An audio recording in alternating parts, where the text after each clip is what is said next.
रजनी को बचपन से ही पेंटिंग का बहुत शौक था। वो हमेशा से ही पेंटर बनना चाहती थी, पर उसके माँ और पिताजी ने उसको कभी भी इस चीज के लिए सपोर्ट नहीं किया और उसकी शादी नीरव से हो गई। नीरव रजनी को बहुत प्यार करता था, पर रजनी हमेशा चुपचाप ही रहती। वो इस शादी से खुश नहीं थी। वो ये शादी नहीं करना चाहती थी। उसे तो हमेशा से पेंटर जो बनना था। अपने इस सपने को वो नहीं पूरा कर पाई, इसलिए वो हमेशा उदास रहती थी। रजनी, बहुत ही बढ़िया फिल्म लगी है, कल देखने चले? नहीं जी, कल मुझे बहुत काम है, मैं नहीं जा पाऊंगी। अच्छा तो कोई बात नहीं, संडे को चलते हैं। देखिए, मुझे फिल्म देखना पसंद नहीं है। आपको जाना है तो चले जाइए। नीरव को मना करके रजनी वहां से चली जाती है और अपने बैग को खोलकर उसमें बंद पड़े ब्रश और कलर्स को देखकर रोने लगती है। रजनी, चलो ना कहीं बाहर खाने चलते हैं, कुछ तुम्हारी पसंद का। जी, मुझे नहीं जाना, मेरी तबीयत ठीक नहीं है। रजनी वहां से चली जाती है।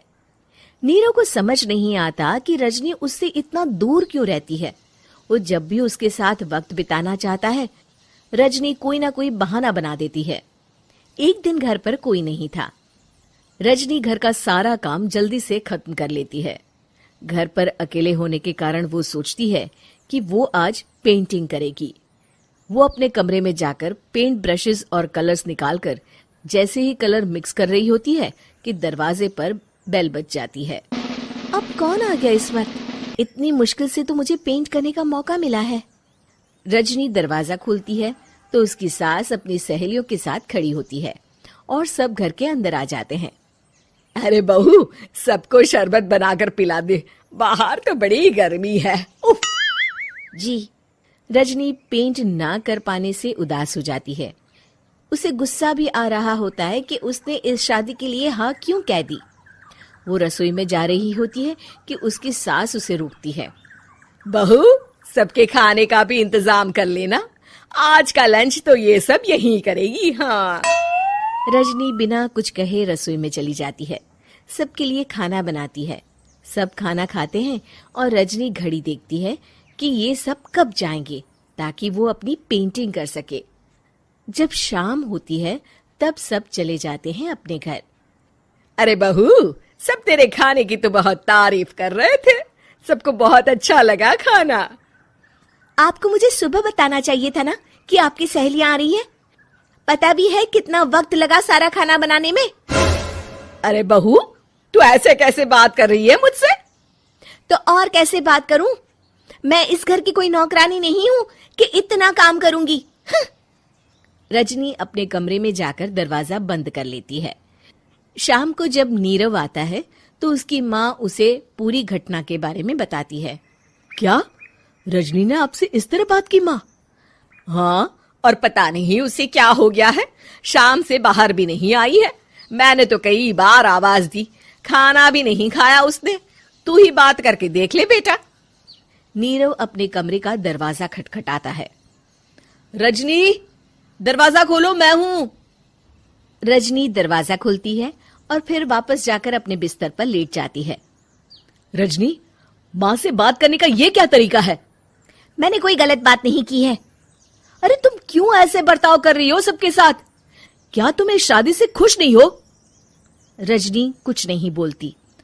अरे बताओ मुझे रजनी, क्या ये शादी तुम्हारी मर्जी के खिलाफ हुई है? हाँ, मैं ये शादी कभी नहीं करना चाहती थी। तुमसे क्या, मैं किसी से भी शादी नहीं करना चाहती थी। रजनी रोने लगती है। चुप हो जाओ रजनी, बताओ मुझे, तुम क्यों नहीं करना चाहती थी शादी? रजनी बेड के नीचे से अपने पेंटिंग्स, कलर्स, ब्रश, पेपर्स निकालती है। इतने में उसकी सास भी कमरे में आ जाती है। ये देख रहे हो, ये थे मेरे सपने। मैं पेंटर बनना चाहती थी, पर माँ पापा ने कभी सपोर्ट नहीं किया और मेरी शादी करवा दी। मेरे सारे सपने टूट गए। हर वक्त बस गुस्सा आता रहता है मुझे। मैं जानती हूँ कि आप लोगों की इसमें कोई गलती नहीं है, पर मैं क्या करूं, मुझे समझ में नहीं आता।